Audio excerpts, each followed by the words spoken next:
organic, unpredictable, unknown, lovely, beautiful, a sense of fulfillment. This is part of the pleasures of life and not the chores of life.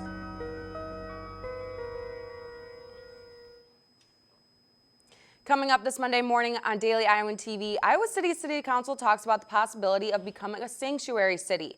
Plus, Christmas comes to downtown, and we managed to get an interview with the man in the red suit himself. This weekend proved that Iowa is officially a Hawkeye state. We have all your recaps coming up next. All that and more coming your way. Stay right where you are. You're watching Daily Iowan TV.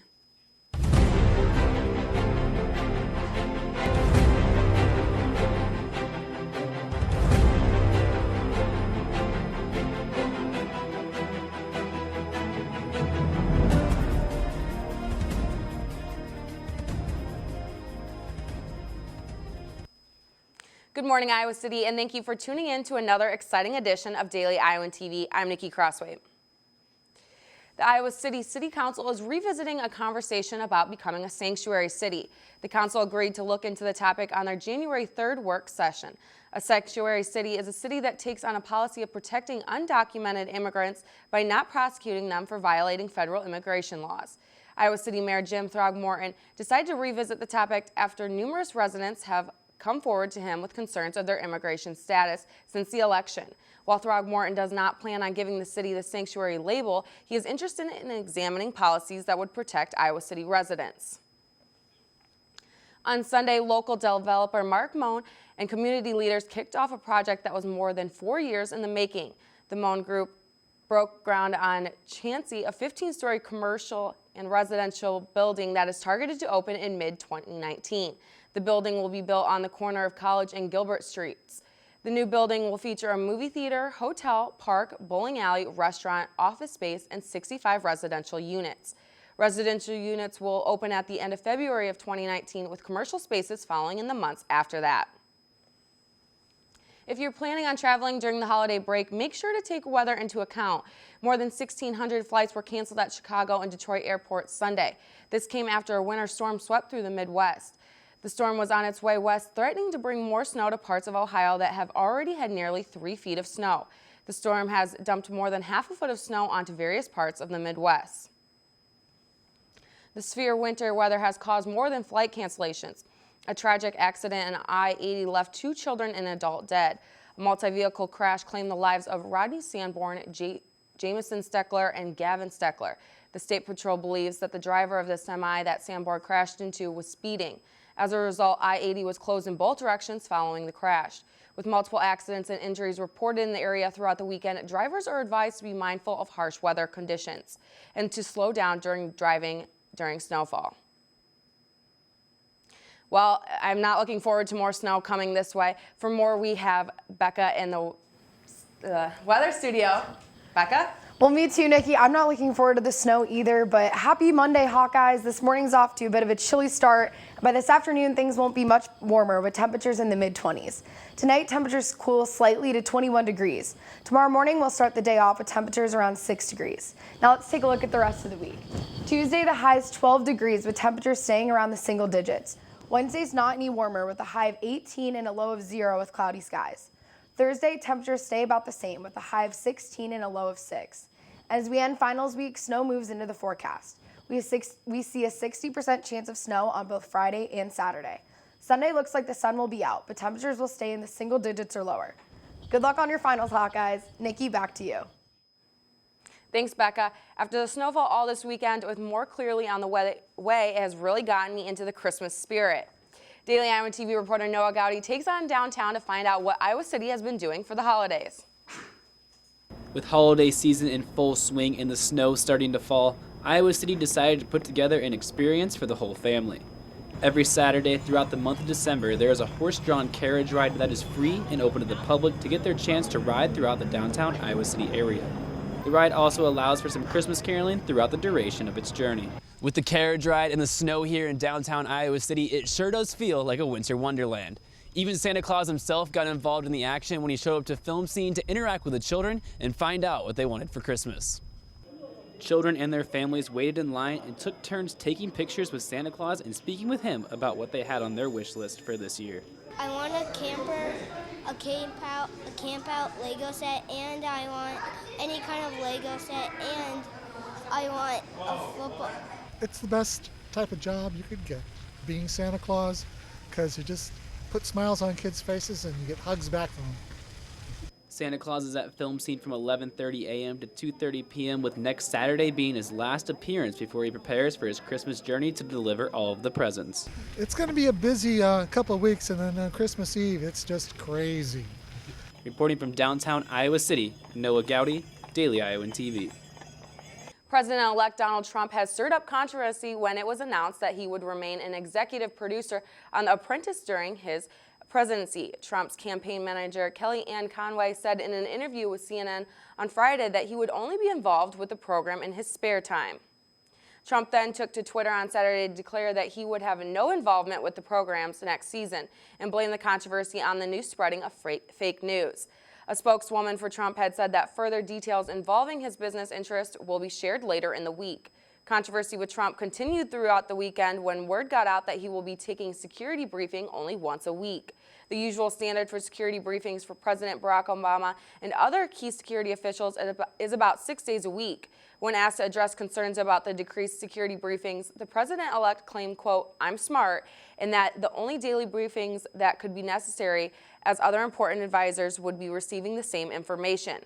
The briefings are not mandatory for presidents, but the process of receiving them daily typically starts in late November after the election. On Tuesday, the International Olympic Committee voted to recognize cheerleading as a sport. The sport was recognized for both its strong youth focus and popularity. The IOC granted an annual fund of $25,000 to the International Cheer Union. So far, the union has registered 4.5 athletes in over 100 national federations. However, will not yet be part of Games in Tokyo in 2020. The ICU will have a 3-year recognition period. During the period, they can apply for additional grants. After the period is complete, they can petition to compete in the official Olympic Games. Well, the Iowa Hawkeye cheerleaders had a lot to cheer on this past week with the Cy-Hawk series. For more, we have Liv and Zach in the sports studio. You know, Zach, it's pretty cool about cheerleading being in the Olympics soon. I think you might actually have a shot at the Olympics. There you go, right there. Also, the Cy-Hawk series, lots of good news for Iowa, getting the full sweep this week. They go ahead 14-7 in that series right now. Yep, and the Iowa wrestling team hosted their part of the Cy-Hawk series Saturday at Carver.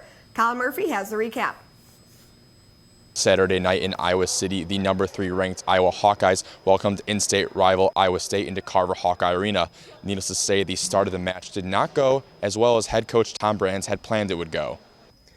That was a very close duel, even though the score was lopsided. And, you know, there's some tough situations that we did not wrestle through, and that is a concern. The Hawkeyes started the meet dropping 2 of the first 3 matches. The only Hawkeye win in those 3 came in dominating fashion by All-American Thomas Gilman by a count of 19-4. I mean, these guys come here and they say they want to wrestle, but do they want to wrestle? I mean, they go out there and they kind of sit on their butt and they stall and they don't want to come back to the center. So I'm getting fired up now. You know, these guys want to wrestle, but do they want to wrestle? I don't know. They want to wrestle kind of their match and where they're comfortable. I take them to where they're uncomfortable. I take them to deep water. Down 5-3 in the meet to Iowa State, the Hawkeyes took complete control, winning the next 6 matches until losing at 197 pounds. Of the 7 Hawkeye victories, only 3 came by more than 3 points, but Iowa defeats Iowa State by a score of 26-9, only losing 3 matches to the Cyclones. You know, I'm not going to call any names out, but you know who they are. And we have to do a better job of that growing up right now. Because, you know, this is not about beating Iowa State. This is about putting a team on the mat that's worthy. So yeah, I mean, there's a lot to prove them, but it's just another meet, and we're gonna do our part, just like Gilman said. And we did. We went out and we took care of our business. I don't think about picking up anyone's slack necessarily. I do what I need to do. I do my part, and it's up to those other guys to do their part. Whether Clark and Stoll are in there or not, we still gotta compete and we still gotta win. Despite a hard-fought win, Brands believes that his team needs to be more aggressive to have success going forward. Reporting from Carver Hawkeye Arena, this has been Colin Murphy, Daily Iowan TV Sports. Well, the Hawkeyes' next matchup is December 29th when they compete at the Midlands, one of the most known wrestling tournaments in the country. Now in women's sports, the Iowa women's basketball team came away with a big win against a strong Robert Morris team. Reporter Zach Lohman has more. The Iowa Hawkeyes came in on Friday night after a big win against Iowa State on Wednesday to take on the Robert Morris Colonials. The Hawkeyes finished strong in the fourth, which led to the victory of 81-60. 4 Hawkeyes scoring in double digits and strong defense at the end led to the win. One of the Hawkeyes that scored double digits was freshman guard Kathleen Doyle. Doyle scored 11 points and recorded 3 steals in the game. Doyle is also leading the team in steals this year with 24. Senior Allie Disterhoff talks about how she sees a lot of herself in the young freshman. She's really fun to play with because she's a fiery competitor and she's passionate out there, and she's an emotional player, and I think I can be as well. I think we joke around on the team that it's funny that sometimes I'm the one who's trying to calm Kathleen down, but she's been improving constantly since she's gotten here, and I'm just really proud of the progress that she's made, and it's going to be exciting to continue to watch that going forward. While the Hawkeyes defense kept the Colonials in check, their offense was the main contributor in the win. Sophomore guard Tanaya Davis had a career high of 7 free throws made and also dished out 3 assists. Megan Gustafson recorded a total of 9 rebounds, 3 of which were on the offensive side of the floor. Davis, Gustafson, and Disterhoff managed a combined total of 43 points. Head coach Lisa Bluter talks about trying to bring the same style of play to one of their biggest in-state rivals, the Drake Bulldogs. It's not really getting ready for Big Ten, it's getting ready for Drake, and to me that's the biggest in-state rival we have because we're playing at the Knapp Center, tough place to play. I mean, Drake just shoots the lights out of the ball. They're playing really well, so to me it's really not getting ready for the Big Ten yet. We want to take care of the state championship, and we know that we have the toughest task ahead of us yet. The Iowa Hawkeyes will have a 9-day break and take on Drake in Des Moines on December 18th at 2 p.m. Reporting from Carver Hawkeye Arena, this has been Zachary Lohman with Daily Iowan TV Sports. The Hawkeyes look to extend their winning streak as they take on the Bulldogs in Des Moines on December 18th. The Hawkeyes track and field team opened their regular season at the brand new University of Iowa Recreation Building in their first meet. The Hawkeyes shattered 8 previous meet records. With more is Will Silverstein. I'm standing outside the recently renovated University of Iowa Recreation Building, where last night the track and field team hosted their annual intra-squad meet. Last night's performances were fun, entertaining, and also record-breaking. The Hawkeyes helped open their new track facility by breaking 8 meet records. The first records were in the preliminary heats of the women's 60-meter hurdles as Heaven Chandler and Jahisha Thomas broke the meet record, before Thomas again would shatter the record in the final race. In addition, Thomas also broke the previously held Hawkeyes record in the women's long jump. Then, Nathan Melnick and Adam Jones torched the old record time in the men's 3,000 meters. After that race ended, 2 of the 4 squads participating in the men's 4x400 relays shattered the initial Hawkeye records. And finally, Captain Alexis Hernandez set a new facility record in the women's 300-meter dash. Exciting coming into this meet. I told myself that was one of my goals. And at practice, I've been really pushing myself this year, just working hard. So it was nice to start off the season on that note. Hernandez says she and her teammates were excited to run in the new facility, and she looks forward to having the recreation building be her home track. It's exciting, and it feels great because we don't really get the opportunity to run on these kind of facilities a lot. And now this is our very own.